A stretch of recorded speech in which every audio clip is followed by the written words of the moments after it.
આદિવાસી અનુસૂચિત જનજાતિ માટે આપણે બે મહત્વના રાજ્યો ગોંડ અને અહોમ વિશે છે એ આપણે આ ભાગમાં રજૂ કરવાના છીએ. તો બાળકો છે એના વિશે નાટકીય સંવાદ રજૂ કરશે. હું ગોંડ રાજા છું. અમે ગોંડવાના વન પ્રદેશમાં રહી છીએ અને ઝૂમ ખેતી કરી છીએ.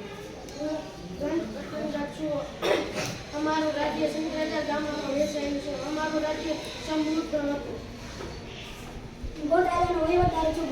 અમારું રાજ્ય ગઢમાં વહેંચેલું હતું. દરેક ગઢમાં 84 ગામો હતા. હું રાણી દુર્ગાવતી છું. હું દલપતની પત્ની છું. મેં મુગલો સામે બહાદુરીથી લડત આપી.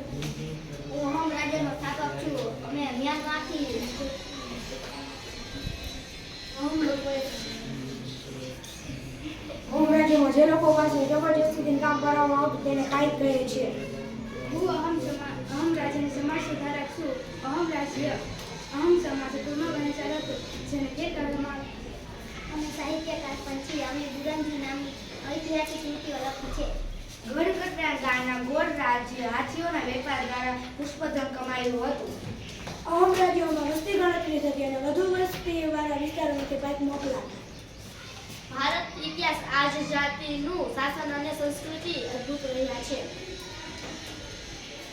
અહોમ લોકોએ 17મી સદીમાં દારૂગોળો અને તોપ બનાવવાનું શરૂ કર્યું હતું. હું અહોમ રાજ્યનો સ્થાપક છું. અમે મ્યાનમારથી આવી બ્રહ્મપુત્રી નદીના તીર વિસ્તારમાં વસ્યા હતા. નમસ્તે. આજે આપણે સામાજિક વિજ્ઞાન ધોરણ 7 માં પાઠ 5 આદિવાસી એટલે કે અનુસૂચિત જનજાતિ વિશે છે એ પુનરાવર્તન કરશું. બાળકો છે એને નાટકીય સંવાદમાં રજૂ કરશે. અમે વનવાસી છીએ. અમારું જીવન જંગલ અને પ્રાકૃતિક સંસાધનો પર નિર્ભર હતું. હું ખેડૂત છું. અમે પશુપાલન અને ખેતી કરીએ છીએ. હું કોકો જનજાતિનો વનવાસી છું. હું મુઘલ સેનાપતિ કમાલ ખાન છું. અકબરે મને ગખર જાતિનો મનસબદાર બનાવ્યો હતો.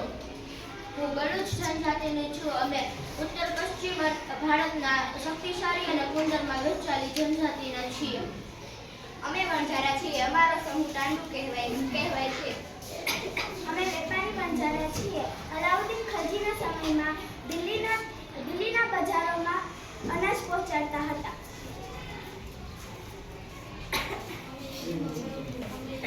ચાલો આગળ.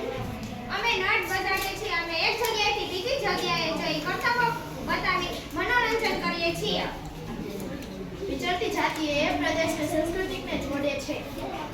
સમય જતાં આ જનજાતિઓ પણ હવે સ્થાયી જીવન તરફ વળવા લાગી છે. હું વહીવટીદાર છું. જનજાતિઓમાં પ્રત્યેક કુળોને એક મુખ્ય કહે છે. વહીવટીદાર સંભાળે છે. હું ગોખર જનજાતિનો વનવાસી છું. 13મી 14મી સદીમાં અમારો પંજાબમાં ઘણો મહાપ્રભાવ હતો. અમે યુદ્ધમાં મદદ કરવા વાળા છીએ. મુઘલ સેના યુદ્ધ કરવા જતી ત્યારે અમે બળદગાડા ભરી અનાજ પહોંચાડતા હતા. સરસ.